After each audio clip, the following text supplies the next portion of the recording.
আসসালামু আলাইকুম।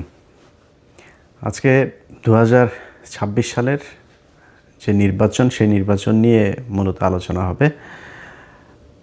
নির্বাচনে আগেই বলেছি যে এবার আমি নির্দিষ্ট কোনো দলের পক্ষে আমার কোনো অবস্থান থাকবে না। তবে অবশ্যই যা ঘটে, যেটা ঘটছে, যা ঘটবে সামনে, আল্লাহ যদি বাঁচিয়ে রাখেন, সেটা নির্বাচন পর্যন্ত, নির্বাচনের ফলাফল পর্যন্ত আপনাদের প্রতি মুহূর্তের আপডেট জানানোর চেষ্টা করব ইনশাআল্লাহ। তো তার ধারাবাহিকতায় আজকে আপনাদের বলা চলে সূচনা একটা বক্তব্য দিচ্ছি, যেখানে মূলত বিএনপি এবং জামায়াত দুই দলই এবারের প্রতিদ্বন্দ্বিতা করছে মূলত। তো তাদের ভেতরে কাদের অবস্থান কেমন আছে, ক্ষমতায় কারা যেতে পারেন, কেন যেতে পারেন, বা আপনার কাকে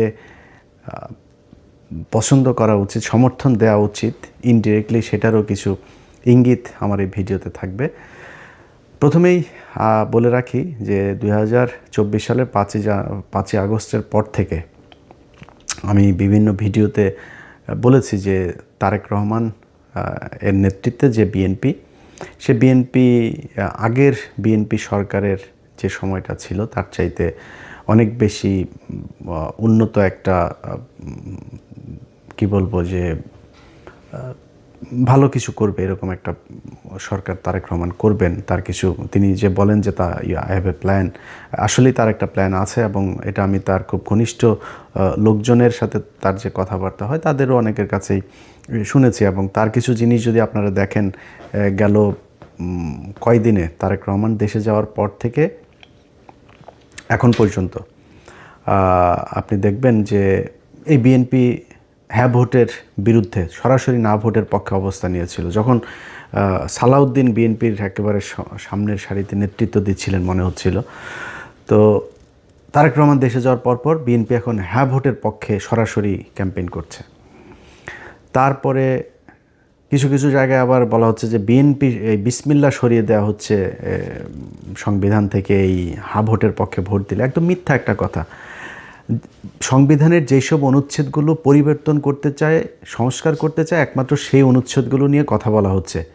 বিসমিল্লাহ এটা প্রস্তাবনায় আছে, এটা নিয়ে কোনো আলোচনা হয় না, এটাতে টাচই করে নেই। এটার কোনো সংস্কার চায় না, যে কারণে ওই আলোচনা এই ইয়েতে নেই। তো এটাকে বোঝানো হচ্ছে যেহেতু এই সংস্কারের এই জায়গায় নেই, সংস্কার এই জায়গায় থাকবে না, তো পুরো সংবিধান তো সংস্কার করা হচ্ছে না, সংবিধান তো আর বাতিল করে দেওয়া হচ্ছে না, সংবিধান এই সংশোধন করার একটা বিল আনার পক্ষে কাজ করছে। তো সেইখানে যেগুলো যেগুলো সংশোধন করা দরকার সেটার ব্যাপারে আলোচনা হয়েছে। যেহেতু সংস্কারের মধ্যে বিসমিল্লাটা নাই, এটারে মানুষের মধ্যে শোনানো হচ্ছে যে বিসমিল্লা থাকবে, বিসমিল্লা থাকবে, বিসমিল্লার হাতই দেওয়া হবে না, ওইখানে আছে যেইভাবে আছে সেইভাবেই, যে অনুচ্ছেদ পরিবর্তন হবে সেটা নিয়ে শুধু আলোচনা হবে। তো এরকম বিএনপি তারেক রহমান দেশে যাওয়ার পর থেকে হ্যাঁ ভোটের পক্ষে এখন ক্যাম্পেইন শুরু করেছে। বিএনপি যাওয়ার পরে মির্জা ফখরুল ইসলাম ওবায়দুল কাদের, তিনি আপনার মাথায় টুপি টুপি দিয়া বললেন কি, কোরআন সুন্নার বিরুদ্ধে কোনো আইন বিএনপি সরকার ক্ষমতায় গেলে হবে না। ও হইল নরেন্দ্র মোদীর পোলা, এই মির্জা ফখরুল। নরেন্দ্র মোদীর পোলা এখন কয় যে কোরআন হাদিসের বিরুদ্ধে আইন করা হবে না। এগুলি সব এই তারেক রহমানের গুতা, এই গুতায় এগুলো সোজা হয়েছে। তো এরকম কিছু কিছু পরিবর্তন দলের ভেতরে এসছে, এবং আমি জানি না বিএনপি ক্ষমতায় যেতে পারবে কি না। এবার বিএনপি যদি ক্ষমতায় যায়, যদি নাও যায়, 5 বছর পরেও যায়, তখন আমার ওই একই বক্তব্য থাকবে, এখন যেটা বলছে আগেও যেটা বলেছে। সো আমি এই 5 তারিখের পর থেকে এখন পর্যন্ত যতগুলো ভিডিওতে এই ধরনের বক্তব্য দিয়েছে যে তারেক রহমান অনেক সুন্দর কিছু, ভালো কিছু করবে, তার কিছু ভালো উদ্দেশ্য আছে, ভালো কিছু পলিসি আছে, এগুলো বলার পরে আমার যারা লোকজন আছে তারা আবার বলে নাটক কম করো, পিও টিও এইসব কমেন্ট করে। তো যাই হোক, আমি আমার বক্তব্যে এখনও যেই জায়গায় আছি, আগেও যেই জায়গায় ছিলাম, ভবিষ্যতে ওইখানেই থাকবো, যে তারেক রহমান ভালো কিছু একটা করবে। এখন সমস্যাটা যেটা হবে সেটা হলো যে তারেক রহমান একা কতটুকু পারবে। এই তারেক রহমান দেশে যাওয়ার দেশে আসার আগ মুহূর্ত পর্যন্ত আপনারা দেখেছেন যে বিএনপির কথাবার্তা কত কিছু। তাহলে তারেক রহমান যদি ক্ষমতায় যায়, ওই লোকগুলোকে নিয়েই তো তারেক রহমান লন্ডনে থাকা অবস্থায় আমরা দেখেছি যে কয়েকশো বিএনপির লোকজনকে আপনার করা হলো, বহিষ্কার করা হলো সুনির্দিষ্ট চাঁদাবাজির অভিযোগে। সেই লোকগুলোকে আবার ব্যাক আনা হয়েছে এবং ওই লোকগুলো 53 জন না কতজন যেন আপনার এই নির্বাচনে ধানের শীষ নিয়ে নির্বাচন করছে, তাদের বহিষ্কার আদেশ প্রত্যাহার করে তাদেরকে নিয়ে আসা হয়েছে, মনোনয়ন দেওয়া হয়েছে, নির্বাচন করছে তারা। তো বাংলাদেশের মানুষ সবাই জানে আপনি নিজে সার্টিফিকেট দিয়েছিলেন যে হি ইজ চাঁদাবাজ, এখন আপনি তাকে মনোনয়ন দিয়ে বললেন যে ওরে এই চাঁদাবাজকে তুমি ধানের শীষে ভোট দাও। মানুষ তাহলে কারটা শুনবে? মানুষ তো জানো চাঁদাবাজ। এই লোক দিয়ে তো সম্ভব হবে না।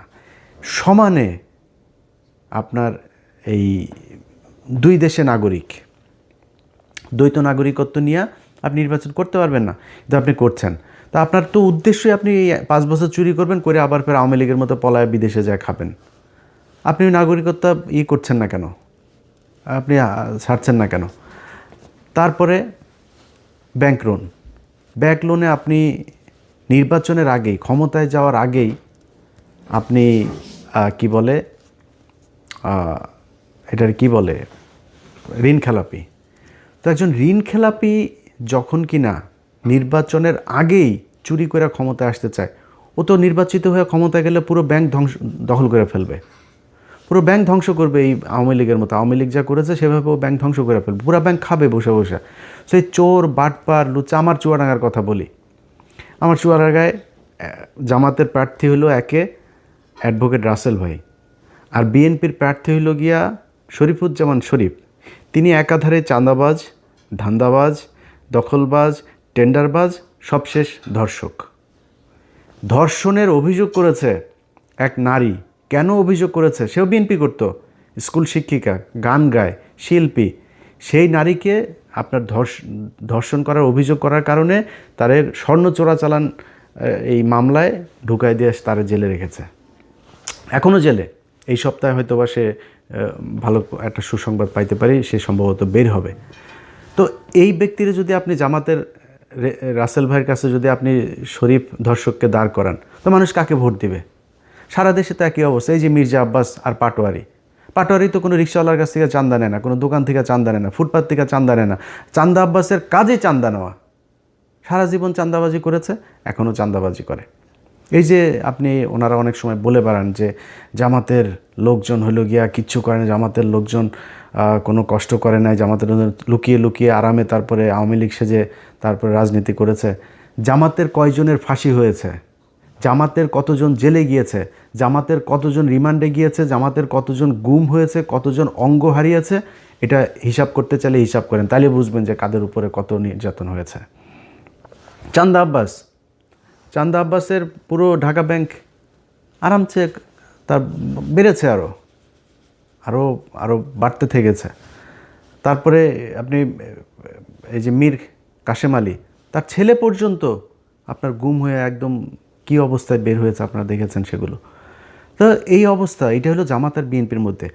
আপনি ধরেন হাইপোথেটিক্যাল কথাবার্তা বাদ দেন, জামাত আর বিএনপির সাথে আমরা যে প্রতিদ্বন্দ্বিতা করব, কারণ একজন বিএনপির ভাইকে আমি বলবো যে মানে আমি কিন্তু চাই যে সব রাজনীতি, খালি বিএনপি একা না, আমি চাই আওয়ামী লীগও যদি বাংলাদেশে কোনো দিন রাজনীতি করে, জাতীয় পার্টির রাজনীতি, সব রাজনীতিবিদদেরই মানে ঠিক জায়গায় আসতে হবে। ভাই আপনি চোর বাটপার সে আগের চান্দাবাজ এগুলো নিয়ে আমার যদি বলতে বলেন, মানে একটু সেফ জোনে থাকার জন্য বলি, নাহলে 100% বলে ফেলতাম। 99.9% আপনার চোর, জাস্ট চুরি করার জন্য এখানে রাজনীতি করতে আসে। একদম সব, বিএনপি বলেন, আওয়ামী লীগ বলেন, জাস্ট চুরি করার জন্য রাজনীতি করতে আসে। আর জামাতকে বলা হয়, জামাতও নাকি ওরা হয়েছে চাঁদাবাজি করে, জামাতও নাকি চাঁদাবাজি করে। জামাত চাঁদাবাজি কেমনে করে? ওই যে ইয়ানত নেয়, এটাও বলে চাঁদা। তো ও ইয়ানত নেয়, ওর পকেটে টাকা দিয়ে ও সংগঠন করে, রাজনীতি করে। আর আপনি মানুষের টাকা নেওয়ার জন্য রাজনীতি করেন, মানুষের কাছ থেকে চাঁদা নেওয়ার জন্য রাজনীতি করেন।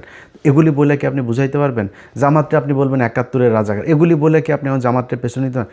মানুষ কেন যেখানেই যায়, যেখানেই শুনেন জামাতকে, আমরা এবার জামাতকে ভোট দিব, জামাতকে ভোট দিব, হ্যাঁ, মানে এরা আবার বলে বট বাহিনী দিয়ে এগুলি করা হয়। তো ডাকসু নির্বাচনে কি হয়েছে?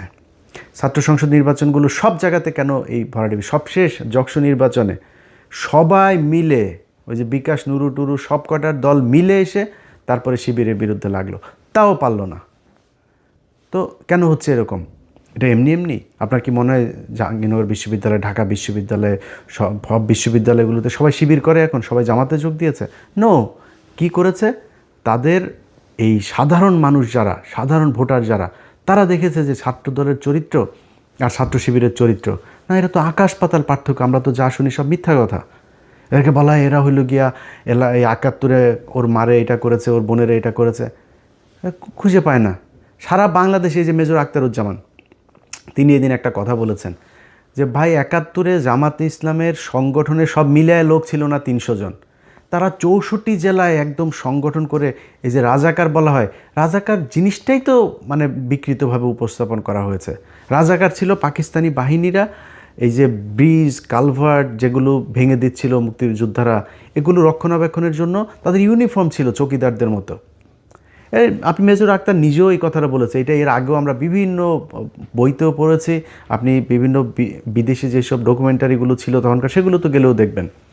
এটা কোনো রাজনৈতিক দলের ছিল না, জামাতের কোনো সংগঠনই ছিল না তখন সেইভাবে, মানে জেলা ভিত্তিক। ঢাকা শহরে একটা ছোট্ট একটা ছিল, ওইটা নিয়ে তারা রাজনীতি করতো।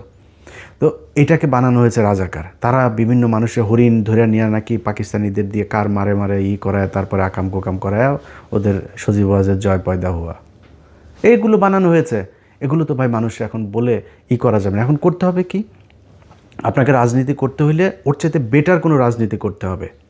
জামাত ইসলাম এই একটা সংবাদ সম্মেলন করবে, ওদের একটা মিটিং হবে, ওদের দলের কাউন্সিল হবে। পদ দেওয়ার নাম বলার পরে সে জানেও না কিসের লবিং টবিং, সে জানেও না কে হবে। সে কান্না করে, নামাজ পড়ে, সেজদা দেয়। কেউ কারোর পক্ষে কোনো বিপক্ষে বিদ্রোহী প্রার্থী কোনো কিছু নাই। এনসিপির পোলাপান, অখ্যাত পোলাপান, চেনে না কেউ এলাকায়। কেন্দ্র থেকে সিদ্ধান্ত হয়েছে তাকে লক্ষ্মীপুর ১ আসনে দেওয়া হবে। বিশাল প্রভাবশালী জামাত ইসলামের বিরাট মানে হেভিওয়েট প্রার্থী সরে গিয়েছে। এই যে মাহফুজের ভাইকে দিয়েছেন ওই আসনের যে জামাতের প্রার্থী, উনি ভীষণ জনপ্রিয়, দাঁড়াইলেই পাশ করবে এরকম একজন প্রার্থী। দল বলেছে মাহফুজের ভাইকে দিতে হবে, সরে গিয়েছে। কোনো আপত্তি নেই। একটা জায়গায় আসন দেওয়ার পর ২ মিনিটের মধ্যে জামাতের প্রার্থী ফেসবুকে পোস্ট করেন, দলীয় সিদ্ধান্তকে স্বাগত জানিয়ে, শ্রদ্ধা জানিয়ে সরে যাচ্ছে। কেন? মানে কোনো জায়গায় চেয়ার নিয়ে লাথালাথি নাই, ধাক্কাধাক্কি নাই, কোথাও বক্তব্য দেওয়া নিয়ে ধাক্কাধাক্কি নেই। খালেদা জিয়ার খিচুড়িটা নিয়েও আপনারা কারাকারি করে মারামারি করলেন। প্রতিদিন এদের কামড়া কামড়ি, সেই আওয়ামী লীগ যা করতো তাই হচ্ছে। আপনি বলেন ভাই আপনি আমার যদি এমন বলেন যে ও ইলিয়াস বোধহয় জামাতের দালালি করে, ভাই বললে কোনো সমস্যা নাই। আপনি যার মনে চায় বলেন। আমি তো আপনাদেরকে বিএনপি ক্ষমতায় আসার আগে আওয়ামী লীগ থাকা অবস্থাতে সবসময় একটা কথা বলেছি কি, যে আমার খালি আমি রাজাকার হইতে রাজি, আমি পাকিস্তানি মিলিটারি হইতে রাজি, সব হইতে রাজি, যা বানাবি সব হইতে রাজি, কিন্তু আমার আওয়ামী লীগ খালি বানাবি না, আর কিছু সমস্যা নেই। তো আমাকে আপনি যা মনে চায় বলেন। আপনি নিজেকে কোশ্চেন করেন, একটা সংগঠনের এত নিয়ম শৃঙ্খলা, এত ডিসিপ্লিনের মধ্য দিয়ে যেই সংগঠন আসবে, কোনো চাঁদাবাজির নাই, অভিযোগ নাই, ধর্ষণের অভিযোগ নাই, টেন্ডারবাজির অভিযোগ নাই, এরকম একটা দলের পাশে দাঁড়িয়ে আপনি চান্দা আব্বাসকে দিয়ে কিভাবে দল চালাবেন? সো বেটার একটা পলিসি নিশ্চয়ই আপনাকে করতে হবে। কেমনে করবেন, কিভাবে করবেন, সেটা আপনারা জানেন। কিন্তু আমি মনে করি যে যদি নাকি আপনি মনে করেন বিএনপি ক্ষমতায় যদি আসেও তারপরেও বিএনপিকে ক্ষমতায় টিকে থাকতে হলে, পরবর্তী নির্বাচনে আবার ক্ষমতায় আসতে হলে, এখন অনেক চামচা অনেক তেলবাজেরা বিএনপির হয়েছে, যারা গত ৬ বছরে যারা তারেক রহমানকে চেনেই না, তারেক রহমান লন্ডনের কি এরকমও বসে বসে টকশো করেছে, সেই সব লোকজনও এখন নিজেদেরকে স্বঘোষিত বিএনপির দালাল হিসেবে পরিচিত করার সুযোগ। এত ইজ্জত বেচতে পারবো না ভাই, এত নিচে নামতে পারবো না। আল্লাহর রহমতে আল্লাহ না খাওয়ায় রাখেন না, আল্লাহ গরিবও বানায় নাই। আল্লাহর রহমতে যতটুকু খাওয়ার দরকার হয়, আল্লাহ যতটুকু পড়ার দরকার হয়, যতটুকু নিজের চাহিদা আছে, আল্লাহর রহমতে করার মতো শক্তি আল্লাহ দিয়েছেন। আল্লাহ যেন এই জায়গায় রাখে, কারোর কাছে যেন চাঁদাবাজি ধান্দাবাজি হাত না পাতায়, তাইলেই হবে, আর কোনো কিছু দরকার নেই। কিন্তু যে পরিমাণে ন্যাকেট হইয়া মানুষের গালাগালি শুনা তারপরে দলের দালালি করে, নিকৃষ্টতম একটা কাজ। তারা যে গরিব মানুষ তা না, কিন্তু তারপরে মানুষ যা বলে বলুক আমার একটু সুবিধা পাইতেই হবে, জোর করে তারেক রহমানের প্রশংসা করে তারপরে তার বিএনপির দালাল সাজতে হবে। এখন এইসব লোকজনের কাছে যদি আপনি আবার বিএনপির ব্যাপারে শুনেন, অনেক সুন্দর সুন্দর কথা বল, যারা 6 বছর বিএনপির ব্যাপারে বহু নেগেটিভ কথা বলেছেন, আমরা আগেও যেভাবে বলেছি এখনও সেভাবেই বলছি, ভবিষ্যতেও, যেহেতু বিএনপির একটা বিশাল শ্রেণী ভারত বিরোধী মানুষ আছে এখানে সবাই চান্দা আব্বাস না, এখানে সবাই শরীফুজ্জামান শরীফ না, এখানে অনেক ভালো মানুষ আছে। সো বিএনপির সবচেয়ে বড় কথা হলো জিয়া পরিবার, তারা ভারত বিরোধী, এটা পরীক্ষিত, ইতিহাস এটার সার্টিফিকেট দিয়েছে। আমি তার বিরুদ্ধে কেন যাব? আমার তার বিরুদ্ধে বলতে হবে কিসের জন্য? এটার যদি নাকি গঠনমূলক সমালোচনা করে তাদের যা যা ঠিক করা দরকার সেটা ঠিক করতে হবে। এটা যদি ঠিক না করেন তাহলে ভবিষ্যৎ অন্ধকার। আপনি যত কথাই বলেন, এখন এই যে অনেক ডিসি, এসপি, সচিব, অনেক পুলিশের ওসি টসি অনেকে কিন্তু বিএনপি সাজার চেষ্টা করতেছেন। কিন্তু আপনাদেরকে একটা জিনিস বলে রাখি, সামনের হিসাব নিকাশ কিন্তু সব কথা সোশ্যাল মিডিয়াতে বলা যাবে না, কিন্তু সামনের হিসাব নিকাশ কিন্তু অত ইজি না। শুধু একটু ক্লু দেওয়া যায় আপনাদেরকে। এই যে এনসিপি জামাত ইসলামে যোগ দিল না, এটা খুব সহজভাবে নিয়েন না। এই যে সরকার এখন হ্যাঁ ভোটের পক্ষে ক্যাম্পেইন করছে, খুব সহজভাবে নিয়েন না। এই যে রিসেন্টলি দেখবেন সেনাবাহিনী আপনার সন্ত্রাসী ধরপাকড় শুরু করেছে না, যাদেরকে দিয়ে মারামারি করবেন, শয়তানি করবেন, মানুষের ভয়ভীতি দেখায় ভোট নেবেন, নির্বাচন আসতে আসতে কিন্তু এই ধরনের লোকজন পুরো শূন্য হয়ে যাবে। যেসব ডিসি, এসপি, ওসিরা বাড়তি দালালি করে তারপরে মনে করছেন কোনো একটা দল ক্ষমতায় আসবে, মনে করেন হাইপোথেটিক্যালি ক্ষমতায় আসলো, এই যে আমি কোনো দলের নাম বলছি না, যে কোনো একটা দল আসলো, আর সেই দলের দালালি আপনি করছেন, মনে করেন সেই দলটা 5 বছর পরে যাবে না ক্ষমতা থেকে? আপনাদের যাদেরকে মাপ করে দেওয়া হয়েছিল 5 তারিখে, তাদেরকে কিন্তু মাপ করবে না এর পরের বার। সো খুব হিসাব করে আপনি আপনার দায়িত্ব পালন করবেন, বাড়তি সুযোগ সুবিধা দেওয়ার চেষ্টা করেন না। কারণ জামাত ইসলাম যেই পলিসি নিয়ে তারা আগাচ্ছে, সেটা হলো প্রতিটা কেন্দ্র তারা কাউন্ট করবে। এবারের আগের থেকে বলে রাখি, এবারের নির্বাচনের ফলাফল ঘোষণা হইতে পারে 3 দিন লাগতে পারে, কমপক্ষে 3 দিনও লাগতে পারে এবারের নির্বাচনের ফলাফল। কেন লাগতে পারে? কারণ কিছু কিছু জায়গায় এরকম 2 নাম্বারই করতে পারে, হঠাৎ করে ডিসি অফিস থেকে একটা হয়ে যেতে পারে, ঘোষণা হয়ে যেতে পারে, অমুক 3.5 লাখ ভোট পেয়েছেন অমুক চান্দা আব্বাস। এখন চান্দা আব্বাস যে 3.5 লাখ ভোট পেয়েছে, এখন পাটোয়ারির ভোটগুলি তো জামাতের লোকজন তো প্রতিটা কেন্দ্রের ভোট তারা কাউন্ট করেছে, কেন্দ্র থেকে ফলাফল নিয়েছে, ঘোষণা দিয়েছে ওইখানে যিনি আছেন প্রিজাইডিং অফিসার। তো তিনি যে বললেন এই কেন্দ্রে ভোট হয়েছে হইলো, ধরেন সারা ওই ঢাকা 8 আসনে মনে করেন ভোটার হইলো 2 লাখ। এখন কেন্দ্র প্রতি কেন্দ্র হিসাব করে দেখা গেল পাটোয়ারি ভোট পেয়েছে 1.5 লাখ, চান্দা আব্বাস পেয়েছে 50,000। কিন্তু তার আগে ওইদিকে রিটার্নিং অফিসারের অফিস ঘোষণা দিয়েছে ঢাকা আসনের বেসরকারিভাবে বিজয়ী হয়েছেন চান্দা আব্বাস। এখন প্রতি কেন্দ্রের ভোটে ক্যালকুলেটর করে দেখা গেল যে ভোট বেশি পেয়েছে তখন কই যাবেন? সো এরকম 2-1 জায়গায় ঘটতে পারে, আর বেশিরভাগ জায়গাতেই এরকম করা যাবে না। খুব সুষ্ঠু একটা ভোট হবে, এটা মাথায় রেখে তারপরে নির্বাচনে কাজ করতে হবে। যাদের এই যে ঋণ খেলাপি যারা করে এখন নির্বাচন, এই যে হাসনাতের এইখানে ব্যাংকের কর্মকর্তাকে জোর করে আদালতে নিয়ে এখন বলানো হচ্ছে যে তার সাথে আমাদের মীমাংসা হয়ে গিয়েছে। যে ব্যক্তি এটা করছে সে ক্ষমতায় গিয়ে পুরো ব্যাংক খেয়ে ফেলবে। আমি তার কেন বলতে, এই লোকটার গতকালকে একটা ভিডিও দেখলাম, তা সাংবাদিক ছবি তুলছে, প্রচণ্ড খারাপ ব্যবহার করে সেই লোকটার সাথে করছে। এ নাকি মানে হুদাই মানুষজনের ধরে চর থাপ্পড় মারে, রিক্সাওয়ালা এদেরকে গাড়ি থেকে বের হয়ে যায়, রিক্সাওয়ালা ধরে থাপড়ে, মানে খুবই মানে বেয়াদব টাইপের লোক। তো এই ধরনের একটা লোক আপনার এলাকার এমপি হবে, এটা মানুষ মানবে যখন আপনার হাতে অপশন আছে। আগের হিসাব বাদ, আওয়ামী লীগের সোর্স ছিল, আপনি একটা বদমাইশ ছিলেন, এটা অন্য জিনিস।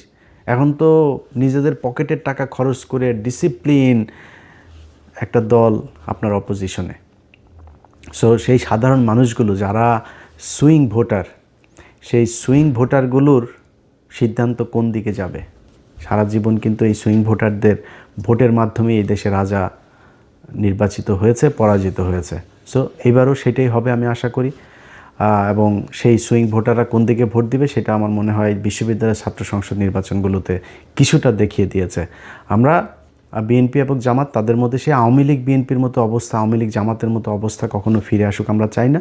একটা দল নির্বাচনে জিতে আসবে, যারা এক্সট্রিম কথাবার্তা বলে তারপরে এই দুই দলের ভেতরে গ্যাঞ্জাম বাজাইতে চান, আপনার সোশ্যাল মিডিয়াতে কমেন্ট করে ভুয়া ফেক আইডি টাইডি খুলে তারপরে দুই দলের ভেতরে ডিজেএফআর কিছু আছে, আওয়ামী লীগের কিছু আছে, ইন্ডিয়ান কিছু আছে, এরা এগুলো করতে চায়। আমি সেই রাস্তায় কখনোই হাঁটবো না। বিএনপি এবং জামাত, এই দেশে দুইটা রাজনৈতিক দল থাকতে হবে। সো দুইটা রাজনৈতিক দল যেহেতু থাকতে হবে, আমি মনে করি বিএনপি এবং জামাত এই দুইটা আমার বেস্ট চয়েস। সো তাদের ভেতরে প্রতিযোগিতা থাকবে, প্রতিদ্বন্দ্বিতা থাকবে, কখনোই সে আগের মতো প্রতিহিংসা হবে না, আগের মতো মানুষ গুম হবে না, নির্বাচনে জেতার জন্য কাউকে আপনার ফাঁসি দিয়ে মারা হবে না, নির্বাচন করতে পারবে না এই জন্য কাউকে জেলে নিয়ে রাখা হবে না, জেলে নিয়ে স্লো পয়জন করা হবে না। সো এটা কোনো দিন যেন ফিরে না আসে বাংলাদেশে। হ্যাঁ, মারামারি হবে, দু চারজন মারাও যাবে, এরকম ঘটনা ঘটবে বাংলাদেশের মতো। এরকম মানে এখনও অর্ধসভ্য দেশগুলোতে তো এগুলো হবে, তৃতীয় বিশ্বে এটা খুব স্বাভাবিক বিষয় যে যেই সব দেশে এখনও রাজনীতিতে অনেক ব্যক্তি স্বার্থটার্থ থাকে, আর্থিক অনেক সুবিধা লাভের ব্যাপার থাকে, সেখানে হইতে পারে, কিন্তু সেই পরিস্থিতি যেন আর কখনো না হয় সেই আশা করি। সেই কারণেই আমি মনে করি যে সামনের নির্বাচনটা একটা সুষ্ঠু নির্বাচন হবে এবং সেই নির্বাচনে আমার জন্য আমি আমার ব্যক্তিগত মতামত, যদি বিএনপি অথবা জামাত এমন একটা কিছু করতে পারে, তারা সেটা নির্বাচনের আগে নিশ্চয়ই ঘোষণা দেওয়ার দরকার নাই, দিবেও না। তাদের একটা একটা কি সরকার, জাতীয় একটা সরকার টাইপের, যারাই ক্ষমতায় আসুক, দেখা গেল যারা সংখ্যাগরিষ্ঠতা পাবে তাদের প্রধানমন্ত্রী থাকবে। এরপরে কয়েকটা মন্ত্রণালয়, কতগুলো আসন পেলে কোন কোন মন্ত্রণালয়ে কাদের কোনটা থাকবে, এরকম কিছু মন্ত্রণালয়গুলো তাদের কিছু ভাগ দেওয়া এবং সবাই মিলেমিশে দেশটা চালানো। আমি মনে করি এরকম কোনো কিছু একটা করলে সবচাইতে ভালো কিছু হবে। এবং আমার বিশ্বাস যে তারেক রহমান এবং ডাক্তার শফিকুর রহমান দুইজন, মাঝখানে ডক্টর ইউনূস তো আছেনই, তাদেরকে নিয়ে ভালো একটা নির্বাচন হবে এই স্বপ্ন দেখি। সবাই ভালো থাকবেন। আল্লাহ হাফেজ।